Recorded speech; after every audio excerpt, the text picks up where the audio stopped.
Je vais vous passer le micro. Si. Bonjour à tous. Déjà merci à Paul-Antoine et aux organisateurs, de m'avoir invité aujourd'hui.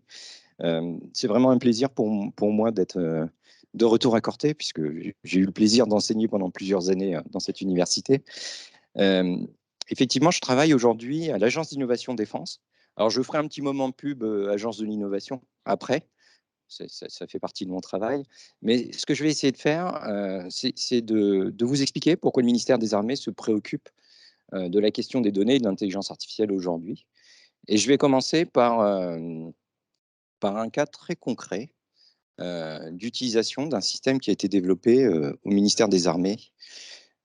Si vous vous souvenez, en novembre 2020, pendant le Vendée Globe, Kevin Escoffier était en troisième position et il venait de doubler le cap de Bonne-Espérance. Et dans la nuit, il a passé Jean Le Cam. Alors pourquoi je vous raconte ça? Parce que dans la journée suivante, on était à peu près à 20 jours de course, pardon. Il est rentré dans une vague, dans les 40e regissances, pas très étonnant, mais qui a fait plier son bateau. Et il a eu une voie d'eau extrêmement importante.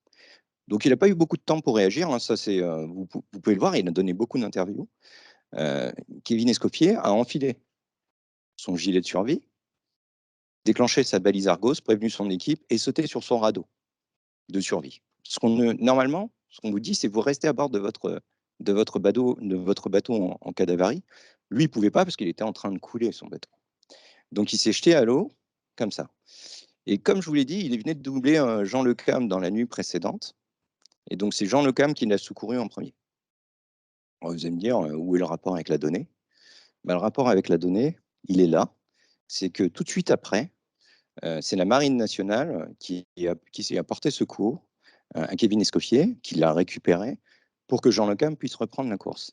Et c'est une frégate, en fait la Nivose, qui est basée à l'île de la Réunion, qui a été secourir le, ce concurrent malheureux que vous voyez en photo en dessous. Et puis vous voyez également la frégate. Et ce qui est intéressant, c'est le retour que nous ont fait les marins à bord de cette frégate, donc qui avait été positionnée justement pour suivre la course et pouvoir intervenir si jamais il y avait un incident. Et ils ont utilisé pour faire ça un système qui s'appelle Anaïs. Anaïs, c'est typiquement ce qu'a présenté Paul-Antoine tout à l'heure, c'est de la data vise. C'est juste un système qui permet de visualiser de l'information en temps réel. Dans un cas très particulier, en l'occurrence, c'est pour les besoins de la Marine nationale. Et ce qu'ils ont besoin, c'est de connaître les positions des navires dans une zone géographique. Donc c'est ce qu'ils ont fait. Alors vous connaissez certainement une application grand public qui s'appelle Marine Traffic, ça vous dit quelque chose? Bah, c'est le Marine Traffic de la Marine nationale. Avec une différence essentielle, c'est qu'il est complètement maîtrisé par la Marine nationale et il est adapté à nos besoins. Notamment, il faut reconnaître que quand vous êtes au large des 40e rugissants, la connexion internet est pas forcément terrible. Donc là aussi, il y a un vrai sujet, c'est comment je m'assure de pouvoir accéder à une information dans un contexte qu'on va dire dégradé, c'est-à-dire où vous n'avez pas de 4G. Et donc Anaïs, qui ressemble beaucoup à ce que vous pouvez connaître avec Marine Traffic, lui optimise justement les échanges de flux pour vous permettre de communiquer avec le moindre niveau de bande passante. Donc vous avez un petit peu une illustration de ce qu'est Anaïs. Donc c'est une innovation qui a été portée par un marin de la Marine nationale, en fait un officier, qui a développé ce projet et qui a été porté en interne du ministère des Armées. Et aujourd'hui, il est développé en collaboration avec d'autres agences de l'État, notamment pour le suivi des frontières, ainsi de suite. Donc vous avez une illustration ici. Vous voyez que la Méditerranée, c'est quand même une zone où vous voyez de la navigation. Je pense que ça se voit assez bien. Et ce qui est intéressant, c'est dans ce trafic, qu'est-ce que la Marine nationale doit être en capacité de surveiller ou pas? Autrement dit, qu'est-ce qui est normal, qui est une activité classique en Méditerranée? Qu'est-ce qui n'est pas tout à fait? Donc c'est un des objectifs. Et donc cette plateforme, eh ben, aujourd'hui, elle est utilisée sur une infrastructure de confiance. Et donc là, j'ai déjà positionné quelques éléments clés: capter de la donnée, la stocker, s'assurer qu'elles soient dans une qualité suffisante, et puis ensuite associer un traitement. Voilà ce que je voulais vous parler. Donc, c'est comme ça que j'ai choisi mon introduction. Alors maintenant, petit moment de publicité, si vous pouvez passer sur la planche suivante. Je vous ai dit que je travaillais à l'Agence d'innovation défense. Donc, je vais vous expliquer un petit peu ce qu'on fait à cette Agence d'innovation défense.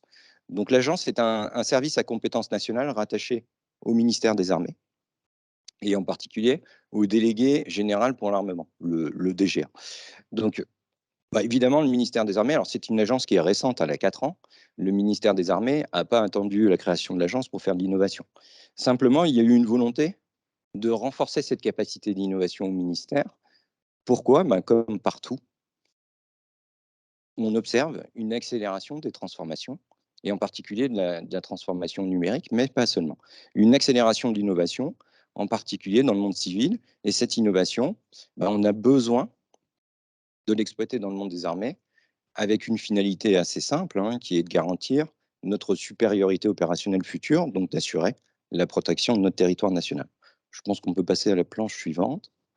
Alors, je vous disais, c'est pas nouveau, hein. Vous voyez que dès 1915, en fait, il y avait déjà au ministère des Armées une structure qui s'occupait d'innovation, la direction des inventions, intéressant la défense nationale. Et puis, vous voyez tout l'historique. Alors, vous avez une image des premières années en noir et blanc, puis vous en avez une plus récente que vous reconnaissez peut-être, euh, qui est notre homme volant qui avait défilé au 14 juillet en 2018, Zapata.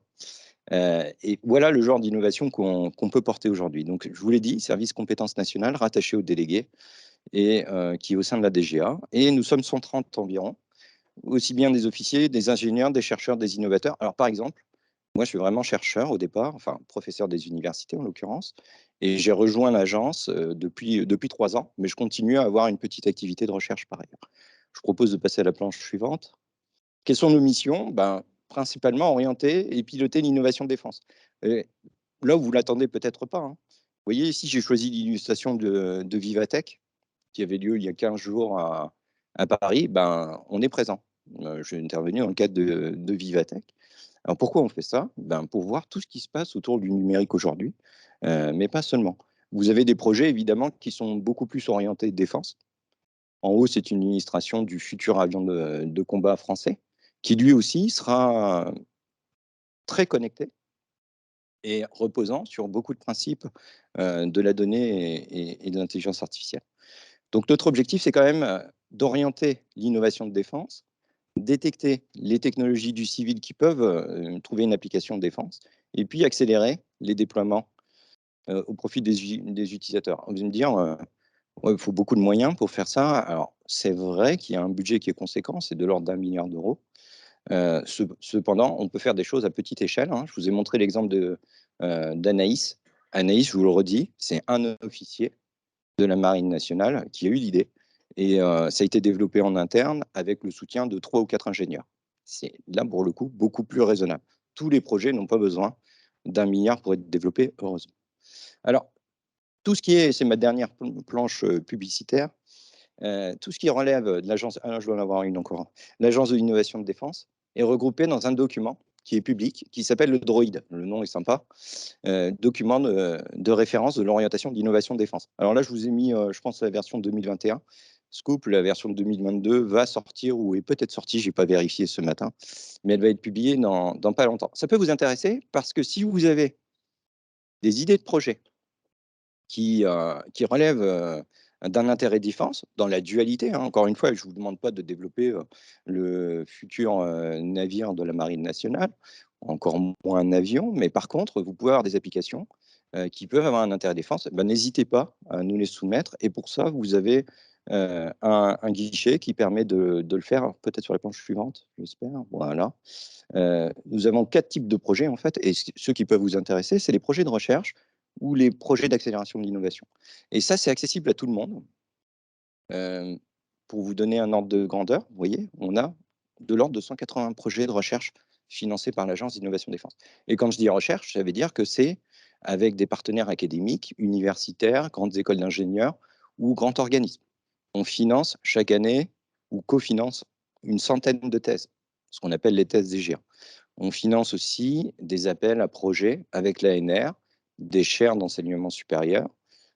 Donc il y en a 4 en ce moment sur l'IA de défense. Il y en a une qui est à Toulon, par exemple, qui s'intéresse à la problématique des sonars. Dans le monde civil, c'est plutôt pour observer des baleines.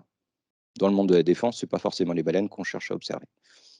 Mais vous avez cet ensemble de dispositifs et donc n'hésitez pas à nous solliciter pour ça. C'est très facile, Agence de l'innovation de défense, vous tapez ça dans Google, vous allez tomber sur notre site et il y a un point d'entrée qui s'appelle le guichet unique et qui vous permet de soumettre très facilement un projet en dehors des appels classiques et on vous rappellera pour vous dire si c'est possible ou pas. Voilà, le voilà, le guichet, donc très simple d'accès. Fin de la publicité, on passe à la suite. Alors, je reviens sur ma problématique de la donnée et plus globalement de l'intelligence artificielle. Pourquoi le ministère des Armées s'y intéresse? Bon, je vous l'ai illustré sur un exemple très concret. Comment je peux, dans une masse de données, suivre de l'information d'intérêt. Plus globalement, la ministre des Armées, Florence Parly, avait fait un discours sur l'IA en avril 2019, donc quelques mois avant que je rejoigne le ministère. Et puis, on a fait un l'année dernière qui faisait un bilan suite aux grandes lignes directrices qu'elle avait émises. On a publié un rapport qui est public, qui définit les priorités du ministère des Armées. Encore une fois, j'insiste sur un point, c'est une technologie, l'intelligence artificielle, le recours à la donnée de façon générale, c'est une techno, mais doit être au service de quelque chose. Et ça, je pense que c'est un message que je voudrais faire passer. C'est bien de collecter de la donnée, c'est nécessaire, mais encore faut-il savoir quoi en faire. Sinon, ben, c'est très bien. Vous allez stocker de la donnée, du pétrole brut peut-être, je ne sais pas. Mais si vous ne le raffinez pas, vous n'en ferez pas grand-chose. Donc, c'est pour ça qu'on a publié ce rapport qui définit un certain nombre de priorités que je vais essayer d'illustrer aujourd'hui. Et dans ce rapport, vous voyez que plusieurs questions sont mentionnées, dont je vais reparler rapidement. La question de l'éthique, qui est un sujet qui nous concerne tous, particulièrement dans les armées, évidemment. La confiance dans ces systèmes, là aussi un sujet qui est très important. Comment on s'est organisé, nous, en interne, pour y répondre? Donc ça, je vais essayer de l'illustrer sans avoir un discours trop technique, ni rébarbatif. Comment on manipule la donnée? C'est quand même l'objet de cette journée. Et puis, enfin, des domaines d'application prioritaires. Et moi, aujourd'hui, j'ai choisi de les illustrer sur quelques exemples pour ne pas vous ennuyer. Et j'espère que ces exemples seront pertinents. Alors, je voudrais revenir sur une question de base.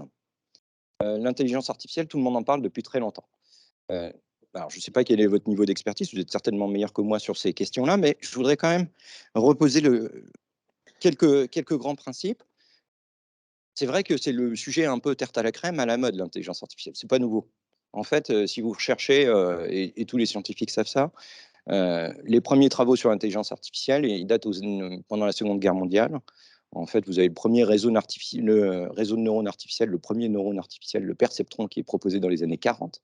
Et puis très vite, dans les années 50, et en particulier en 56, vous avez une école d'été qui est assez célèbre, l'école d'été de Dartmouth, qui pose le principe de l'intelligence artificielle. Alors attention, ce n'est qu'une conjecture, c'est-à-dire que c'est une hypothèse de travail, mais qui n'a jamais été démontrée.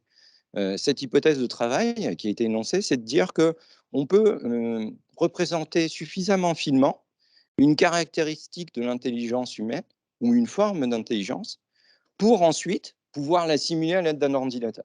C'est ça le principe de l'intelligence artificielle.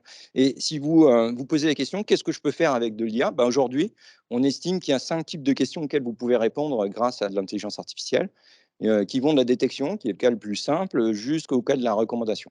Alors ici, j'ai un exemple qui est issu du ministère des Armées, mais vous pouvez l'adapter à plusieurs contextes. Vous pouvez le faire en même temps que moi. Là, je vais vous le faire sur le ministère des Armées, mais moi, je vous donne d'autres contextes. Vous êtes médecin et en particulier, vous vous intéressez à détecter le cancer du sein chez la femme, qui se détecte très bien avec de l'imagerie médicale. Eh ben, vous pouvez prendre le même raisonnement que celui que je vais faire ici, dans ce contexte-là, mais vous pouvez aussi l'adapter dans une stratégie commerciale pour voir si un produit fonctionne ou pas. La détection, qu'est-ce que c'est? Ben, c'est que vous avez une scène, en l'occurrence, moi, vous avez une vue aérienne d'un aéroport. Et la première question qu'on peut se poser, c'est: est-ce que je suis en capacité d'observer des avions? La réponse est généralement binaire, oui ou non. Donc c'est une question assez simple. Je recherche un type d'objet particulier dans un ensemble de données. Le deuxième niveau, c'est la classification. Et là, je vais essayer d'aller un peu plus loin. Je vous ai dit, est-ce que je peux observer des avions? Bah, vous m'avez répondu oui. OK, quel type d'avion? C'est un peu plus fin. Et là, ce que j'attends de vous, c'est une réponse du type avion de transport, civil, militaire, Si je suis dans le cas d'un avion militaire, est-ce que c'est un avion de renseignement, transport de troupes, de marchandises, avion de chasse? Donc vous pouvez raffiner évidemment cette classification en fonction de votre problème. Si je reprends l'exemple du cancer du sein, la première chose qu'on peut chercher à reconnaître, c'est y a-t-il une tumeur dans l'image que je peux observer? Oui ou non? Ensuite, je vais chercher à classifier cette tumeur, cancérigène, pas cancérigène, quel niveau de stade de développement et ainsi de suite. Troisième type de question, la segmentation, l'intensité de la menace. Ben, je l'ai un petit peu anticipé, c'est le niveau de développement pour une tumeur par exemple. Dans mon contexte, c'est menace, je ne sais pas s'il y a une menace, mais combien j'observe d'avions? 1, 10, 100. C'est pas pareil. Est-ce que c'est des avions de chasse? Si je vois 100 avions de chasse à un endroit, ça m'interpelle. Si j'en vois un sur une base aérienne française, ma foi, je trouverais ça assez normal. La prédiction, quatrième type de question, comment pourrait évoluer la scène que j'observe, l'objet que j'observe? Donc là, vous voyez que plus vous avancez dans ce niveau de question, et plus la difficulté à y répondre s'exprime. Autant au début, oui, non, sur une image satellite, j'ai envie de dire, c'est pas trop compliqué. Autant apprécier la situation, la prédiction, ça devient un peu plus challenging, on va dire en bon français. Et puis enfin, la recommandation. Qu'est-ce que je devrais faire pour ne pas atteindre une situation que je considère comme critique? Alors, le ministère des Armées, je vous l'ai évoqué tout à l'heure, a mis en place des principes éthiques. Et les principes éthiques qu'on a, c'est de 3 ordres. Le premier, j'aime toujours le rappeler parce que ce n'est pas le cas de tout le monde, c'est qu'on respecte toutes les lois internationales. C'est quand même une particularité de la France, hein, tout le monde ne le fait pas. Mais heu, les armées en particulier respectent ce qu'on appelle le DIH, le droit international humanitaire, autrement dit, le droit de la guerre. Une fois que j'ai dit ça, si je spécialise un petit peu sur l'intelligence artificielle, eh ben, on respecte 2 grands principes que j'ai rappelés en bas. Le maintien d'un contrôle humain suffisant dans la prise de décision et puis aussi le respect de la chaîne de commandement. C'est-à-dire qu'à l'arrivée, dans une situation militaire, celui qui décide, c'est le chef, le colonel, le général, le commandant, mais c'est en aucun cas la machine. Et il est hors de question que nos militaires puissent un jour dire bah non, moi, désolé, je suis pour rien. C'est la machine qui a fait. Non, ça c'est pas acceptable. Et vous le voyez très bien. Pourquoi? Parce que dès que vous arrivez à ces questions d'intensité, d'appréciation de situation et de recommandation, vous pouvez engager des systèmes extrêmement critiques. Donc à ce moment-là, c'est le chef qui décide. Autant détecter un avion, c'est facile. Mais cette image ne contient pas toute l'information. Et ça, c'est un point qui est important. Vous pouvez avoir de la donnée dans votre situation, mais cette donnée sera très souvent partielle. Parce que tout à l'heure, je vous ai dit, j'ai une image d'un aéroport. Mais dit, OK, on comprend bien. Oui, mais je ne vous ai pas dit quel type d'aéroport. Est-ce que c'est un aéroport civil? Est-ce qu'on parle de Charles de Gaulle? Ou est-ce on parle de la base aérienne de Mont-de-Marsan? Ça change tout.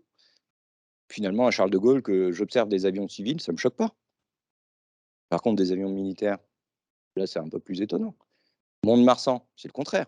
À Mont-de-Marsan, on est en dessous de Bordeaux, bah, il y a une base de Rafale. Donc, si vous allez prendre une image satellite, bah, vous verrez probablement des rafales sur cette image, il y a rien de choquant.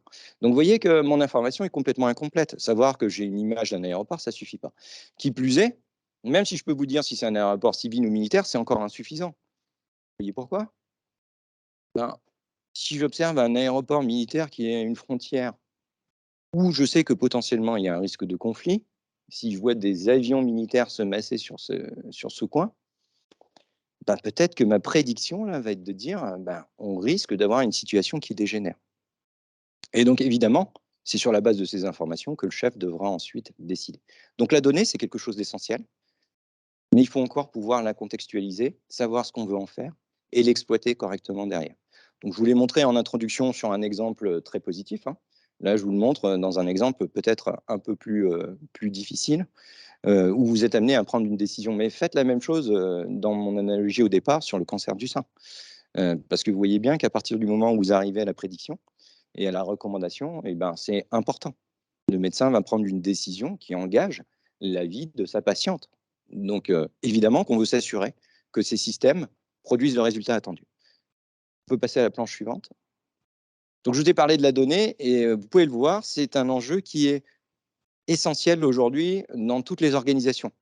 Là, je vous le présente au sein du ministère des Armées, mais vous pouvez le ramener à toute échelle d'entité C'est un peu le même principe. Ce qui va changer, c'est évidemment les moyens qu'on va y consacrer. Mais en gros, il y a trois grands piliers pour moi.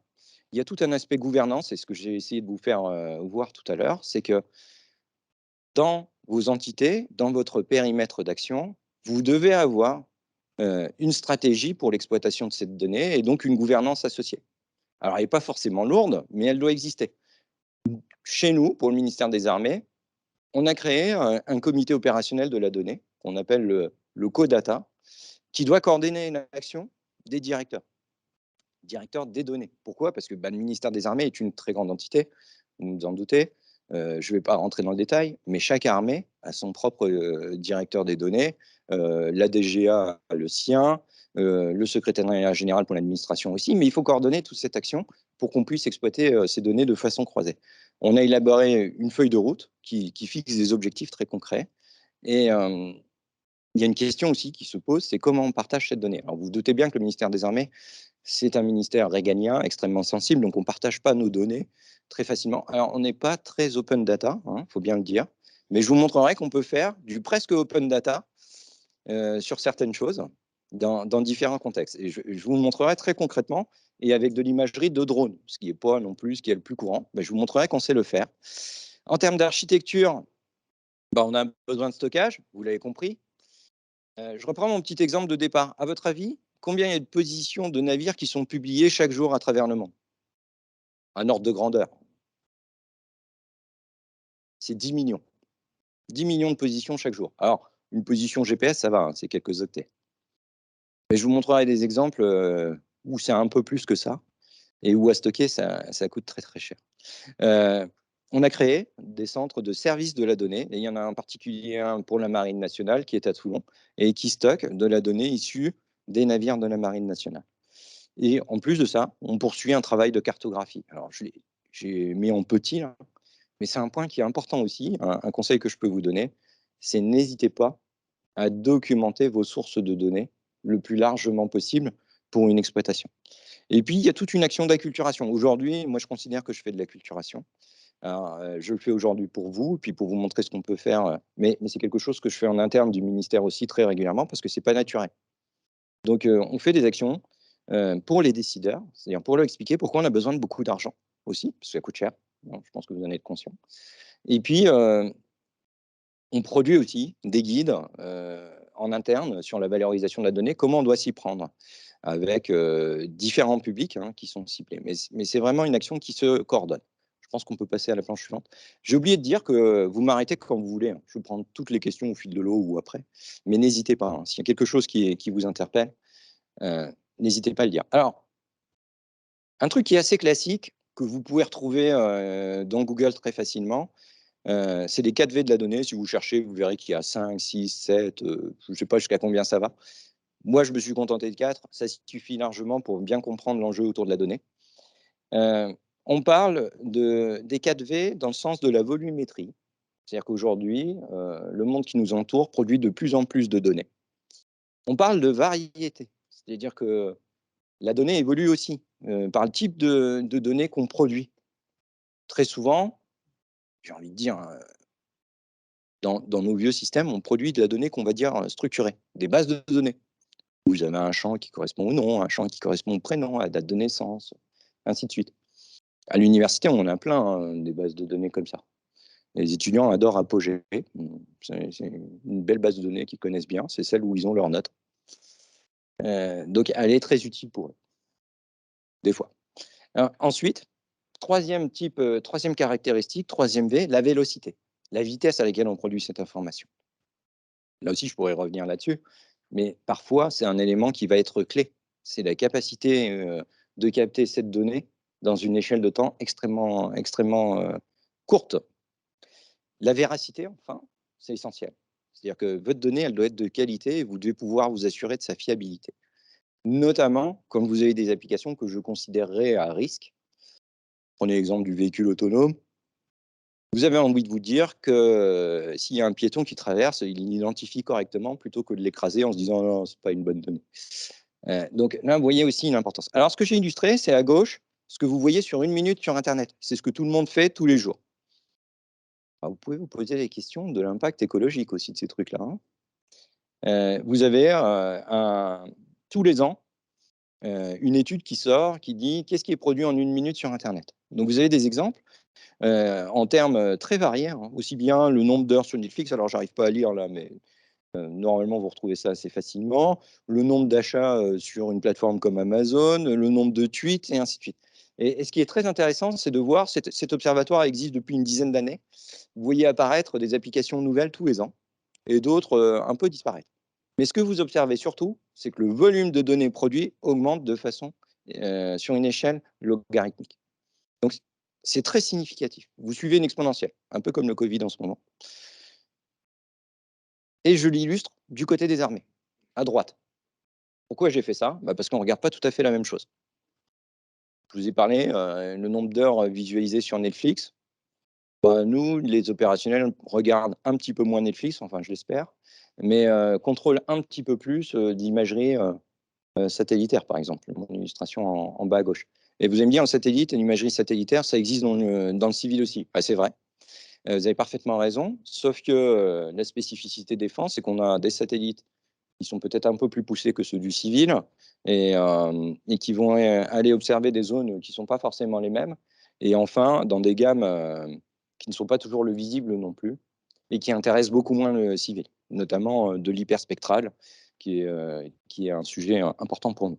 On produit de la donnée aussi qui n'existe pas dans le monde civil avec des radars.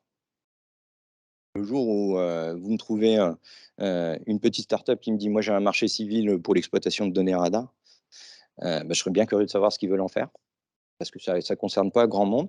Et puis, c'est pas un sport de masse non plus, parce qu'un radar comme ça coûte assez cher.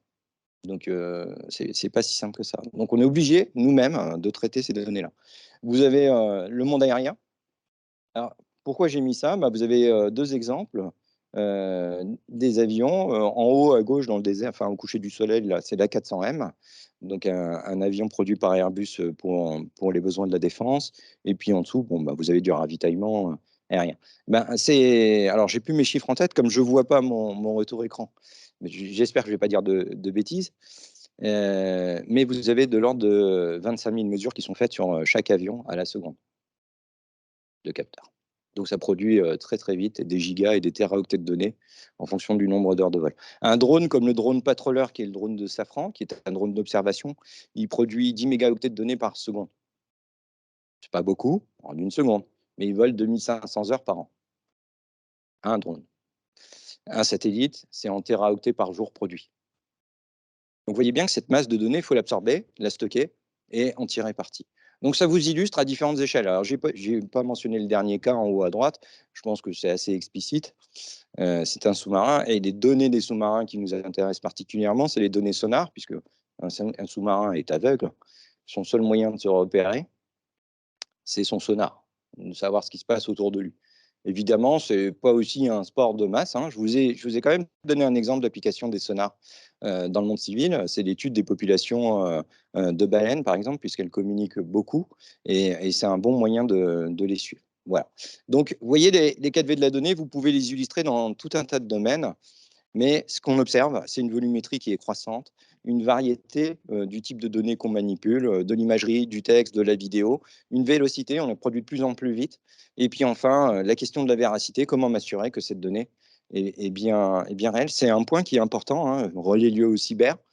Mais si vous raisonnez véhicule autonome, j'ai pas envie qu'un jour je sois dans un véhicule autonome et qu'un hacker qui passe à côté m'envoie dans le poteau du coin en prenant le contrôle de mon véhicule, en tout cas en donnant des fausses informations. Et là, je l'ai illustré d'un point de vue technologique, mais vous avez certainement vu des vidéos sur Internet où vous rajoutez juste un petit autocollant sur un panneau de signalisation et le véhicule est complètement perdu. Ça, c'est des vulnérabilités nouvelles de nos systèmes qu'on ne veut surtout pas voir dans la vie de tous les jours. Tant que c'est un projet de recherche, c'est pas très grave, ça permet aux chercheurs d'avancer, mais pas plus loin. Alors, je vous ai dit qu'on n'était pas trop open data, vous comprenez pourquoi.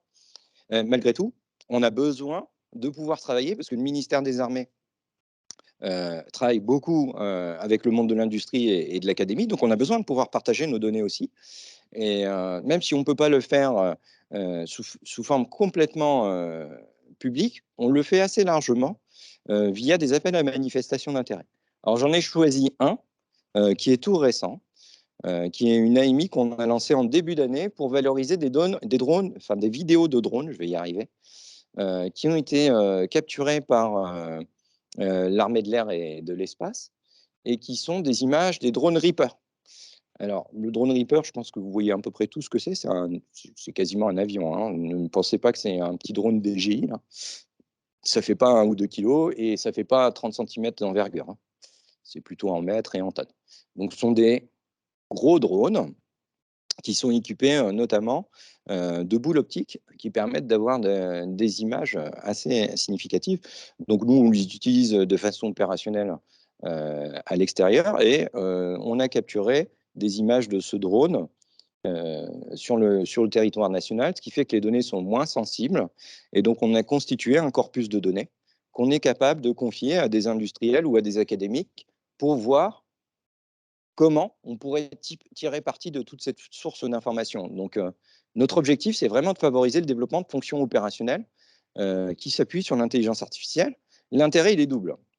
Pour les militaires, évidemment, c'est d'avoir des traitements de plus haut niveau sur les stations seules qui vont traiter cette image. Et pour les entreprises, ben, c'est une montée en compétences. C'est de la donnée qui est rare, que vous ne trouverez pas sur étagère et pour lesquelles vous avez une compétition internationale qui est très, très forte entre les différents industriels du secteur.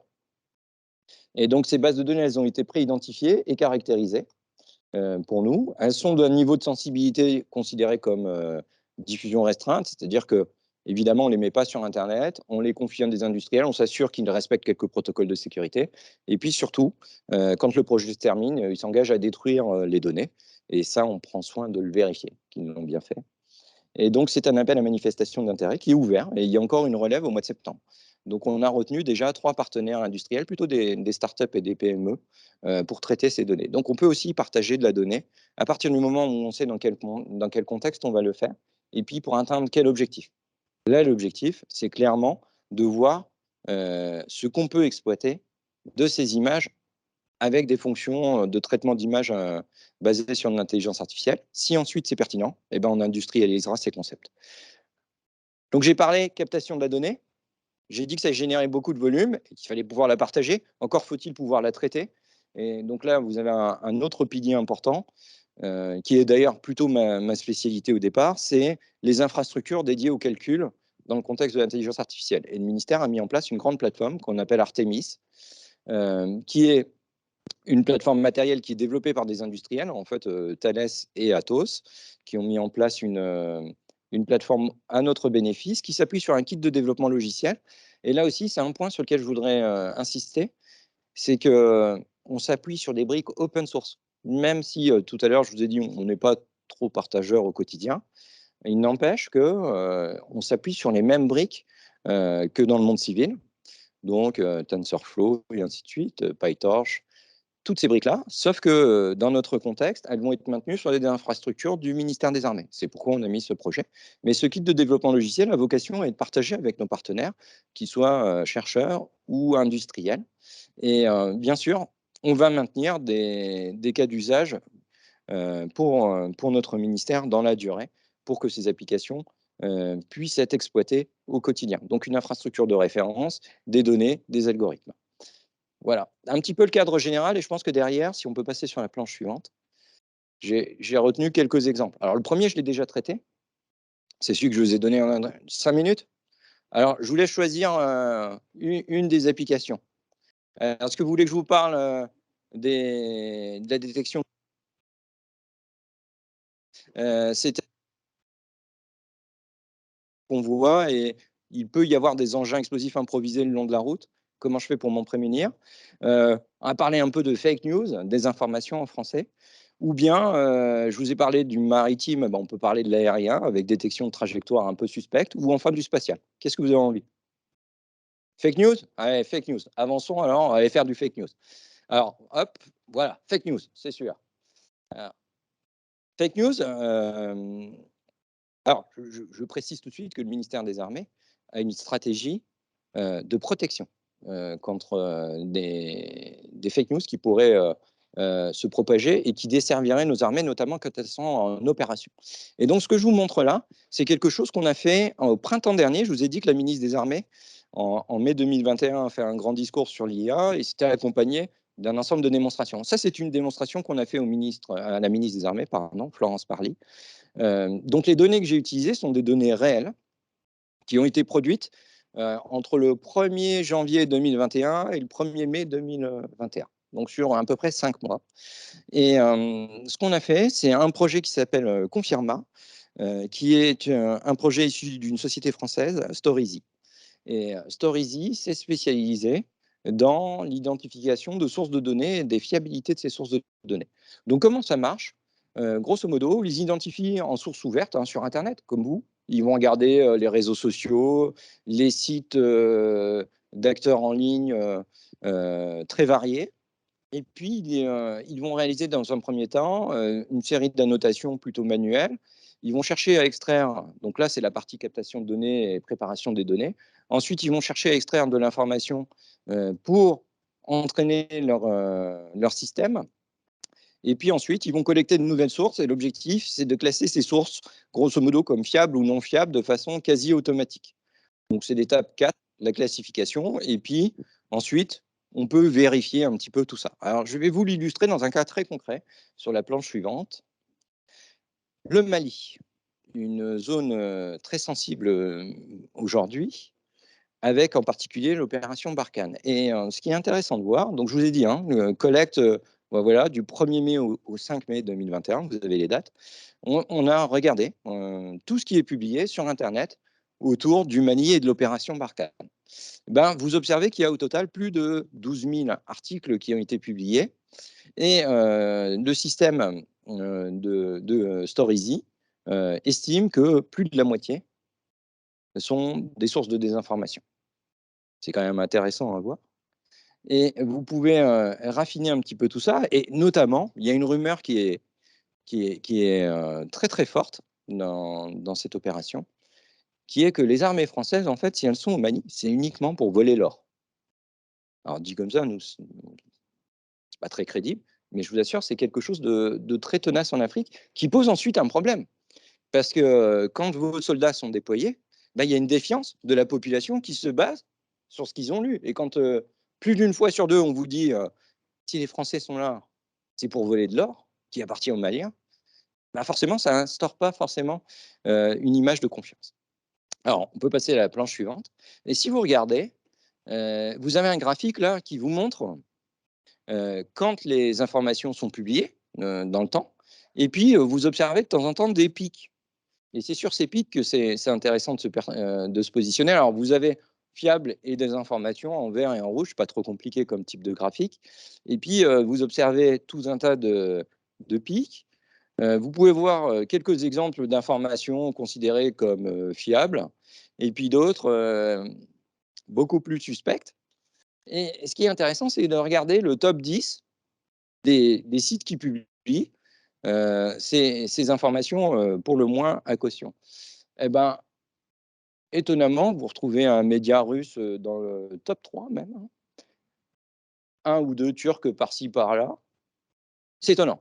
Ça interpelle très très vite de se dire, tiens, pourquoi un média russe s'intéresse autant au Mali et propage des informations erronées.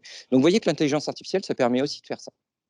Et c'est très important pour bien comprendre ce qui se passe sur une situation. Et là, j'ai travaillé qu'avec de la source ouverte, hein, ce que je vous montre là. Vous pouvez le faire vous-même. Si vous voulez tester l'outil, ben, vous contactez Storyzy. C'est payant, mais vous pouvez l'acheter. Et pour d'autres sujets que celui-là. Mais voilà encore un exemple très concret de ce qu'on peut faire avec de la donnée qui est pour le coup gratuite, hein, puisqu'elle est sur Internet.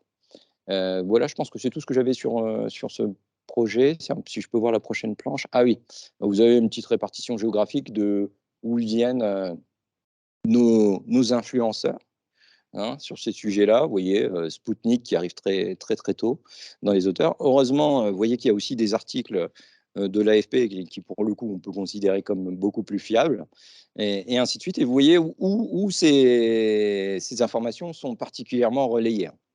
Voilà, donc vous avez un ensemble de typologies là-dessus. Je pense qu'on peut avancer.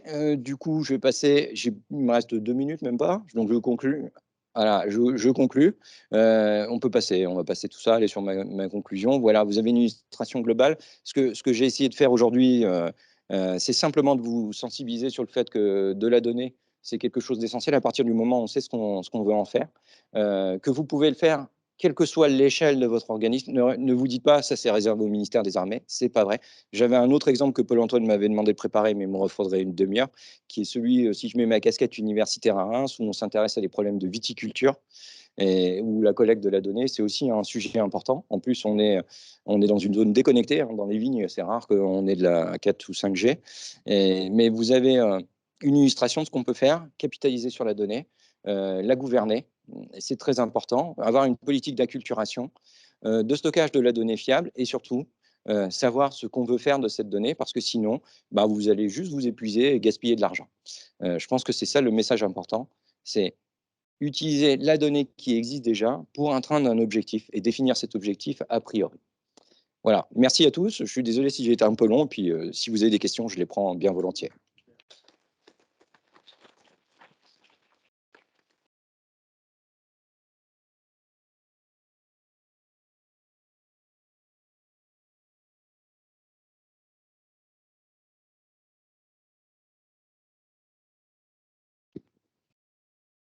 Ou des remarques? Sur ce que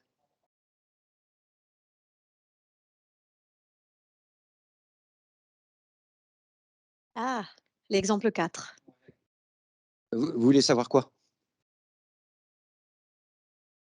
Ah ouais, d'accord.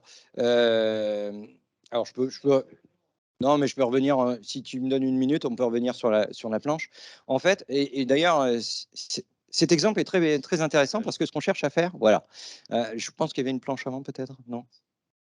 Voilà. Ce qu'on cherche à faire, c'est on observe le ciel français. Alors, vous doutez bien que le ministère des Armées a ce qu'on appelle une posture permanente de surveillance de l'espace aérien français pour s'assurer que on n'a pas un avion qui n'était pas attendu, qui rentre dans notre espace.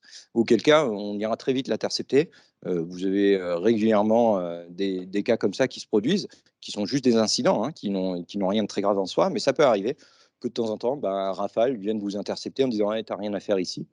Pardon, je me suis trompé. Et normalement, il vous raccompagne gentiment et ça s'arrête là.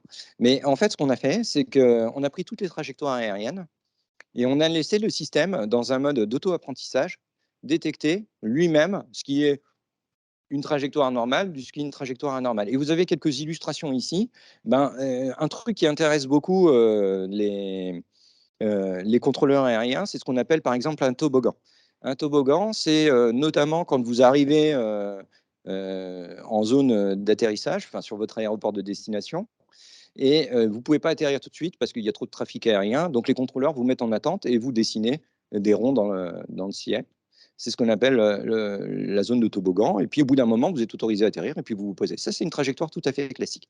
Et le système a appris à reconnaître ça tout seul et à dire c'est bien, sauf dans un cas. Ce qui est plus interpellant, c'est quand vous avez un toboggan juste après le décollage. Là, vous dites que cet avion fait quelque chose de pas normal. S'il tourne en l'air juste au-dessus de l'aéroport, c'est probablement qu'il collecte de la donnée et ça, a priori, il y a pas de raison. Autre cas de figure, quand vous dessinez dans le ciel un peigne, c'est rarement pour faire de la photo des paysages, ça peut, mais si typiquement le système a appris à reconnaître tout ça et ce que je vous ai montré sur la carte d'après, c'est qu'on a fait valider, là vous avez une illustration, hein, de ce que c'est que le ciel, français en temps réel et vous voyez bien que nos opérateurs, bah, s'ils peuvent avoir de l'aide pour identifier les avions qui peuvent éventuellement, comporter un risque, c'est mieux. Alors on couple ça avec tout un tas d'autres informations, hein, vous doutez bien qu'on peut les contrôler, enfin les contacter par radio et ainsi de suite. Mais ce qui est intéressant là-dedans, c'est qu'on a juste montré le ciel à un algorithme, type machine learning avec, du non supervisé. Il a appris tout seul à reconnaître des trajectoires type d'avions dans l'espace aérien et donc des trajectoires suspectes.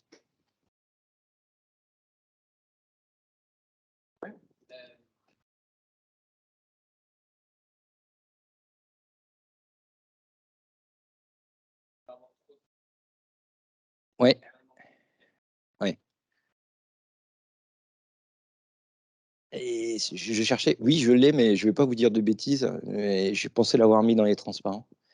Je vous retrouverai ça, mais c'est de l'ordre de 2 ou 3 quelque chose comme ça de ouais, de mémoire. Ça fonctionne plutôt très bien. Les experts étaient assez surpris parce que c'est un travail qui a été fait en 3 mois. Donc, les experts étaient assez surpris et donc il y a toute une phase de réflexion pour rendre ce système qui était une expérimentation un petit peu plus opérationnel pour le quotidien. Ouais, le développement. Non,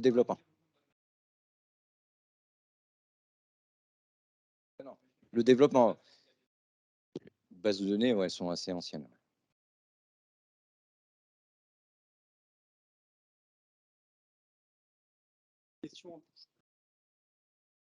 OK. Moi, j'ai une question par rapport à l'analyse d'image. Du coup, vous avez dit effectivement que le choix final, il est fait à partir d'analyse humaine. Mais du coup, quelle est la part de l'IA et de l'analyse humaine dans la détection d'objets, par exemple, sur une image satellite? Je connais bien le sujet parce que je suis un ancien du ministère des Armées, donc j'ai travaillé sur le sujet il y a plus de 10 ans. Donc, je veux savoir un peu comment ça avait évolué. Et à l'époque, moi, je développais des logiciels justement pour l'analyse d'images au Sahel, des choses comme ça. Et clairement, la part de l'analyse humaine était prépondérante. En gros, on avait des spécialistes de l'analyse, comme vous avez présenté, hein, détecter un type d'avion ou un pick-up dans le Sahel, faire de la prédiction, tout ça.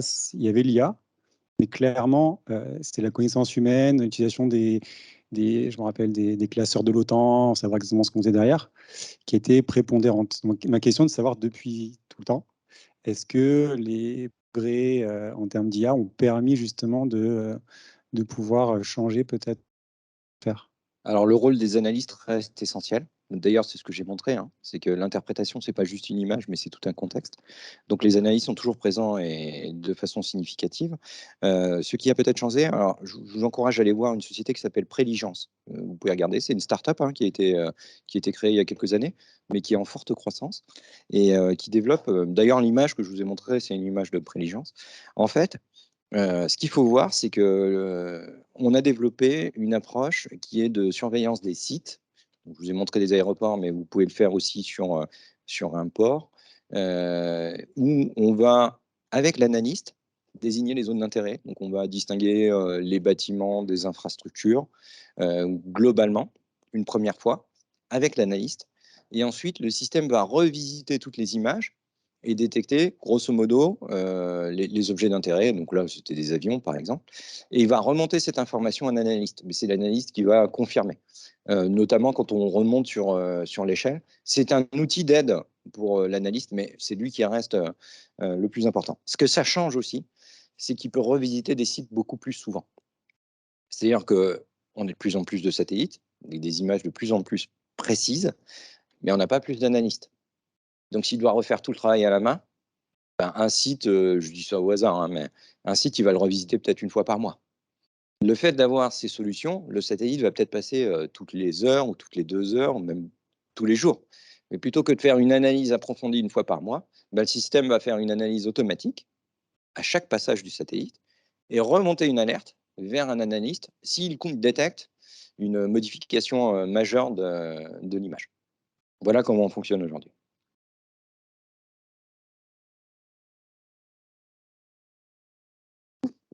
Pour la présentation. Moi, j'avais des questions concernant alors vous dites que l'éthique et tout, c'est important, heureusement.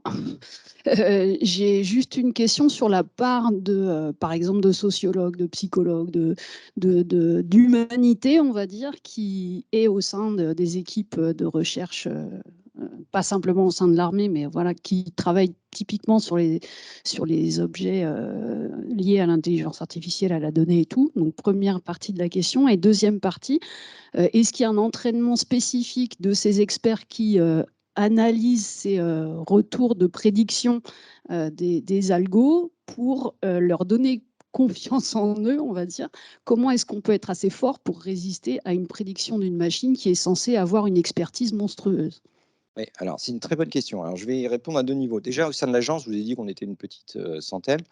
Euh, on a des spécialistes du facteur humain, donc plutôt des gens qui viennent des sciences humaines, pour bien comprendre la partie qu'on va appeler interaction avec la machine. Ça, c'est la première chose. Le ministère s'est lui-même doté d'un comité d'éthique. Et ce comité d'éthique est pluridisciplinaire. Et il est chargé de conseiller la ministre des Armées sur le développement des technologies, parce que l'éthique, c'est quelque chose qui se revisite régulièrement. Je rappelle juste que d'un point de vue historique, l'arbalète était considérée comme une arme qui n'était pas du tout éthique. L'argument était que le moindre manant pouvait descendre un chevalier à distance, sans s'exposer au risque. Et le pape avait rendu un édit qui déclarait l'arbalète comme étant une arme non éthique. Donc vous voyez qu'on a bien évolué quand même. Mais cette question d'éthique, elle est importante. C'est-à-dire, qu'est-ce qu'on peut autoriser ou pas? Et donc c'est le rôle du comité d'éthique qui conseille la ministre des Armées. Donc il a rendu un avis l'année dernière sur 2 sujets. Le soldat augmenté, jusqu'où on peut aller.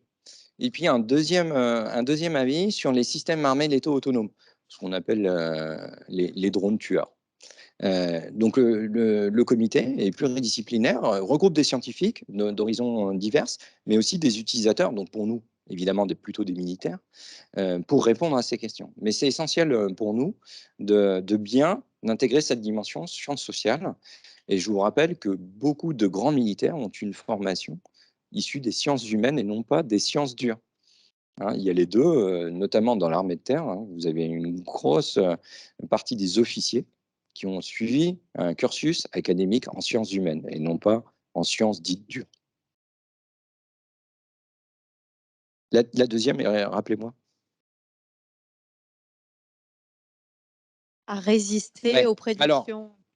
là aussi, oui, c'est vrai que je ne suis pas rentré dans ce genre de détails, mais quand on développe ce type de système, vous avez l'expert, on va dire le scientifique, qui accompagne l'utilisateur, et on a des campagnes qui permettent de calibrer nos systèmes et de vérifier avec les experts métiers qu'ils répondent correctement. C'est-à-dire qu'on va avoir une part technique.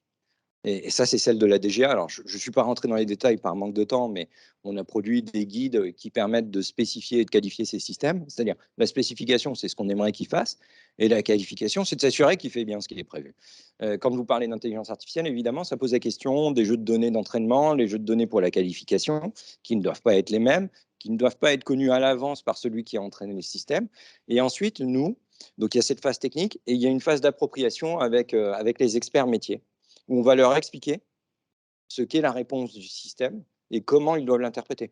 Parce que si je vous dis que dans une image, je vais détecter, je ne sais pas, un char à 28 ou 60%, qu'est-ce que ça veut dire? C'est un bout de char, j'ai confondu un char avec quoi? Donc on leur explique les métriques qui sont rendues par le système. Donc là, il y a un travail très important de prise en main, d'appropriation par les experts opérationnels pour leur montrer la limite de ce qu'on est en train de produire. Vraiment 2 phases très distinctes. Une phase détection, spécification, qualification, qui est portée là par des spécialistes des technologies. Et puis ensuite, une phase d'appropriation par les armées, où on va ensemble expliquer comment ça marche, ce qu'on peut attendre ou pas du système qui a été éventuellement qualifié. Merci Michael Krajewski pour cette conférence.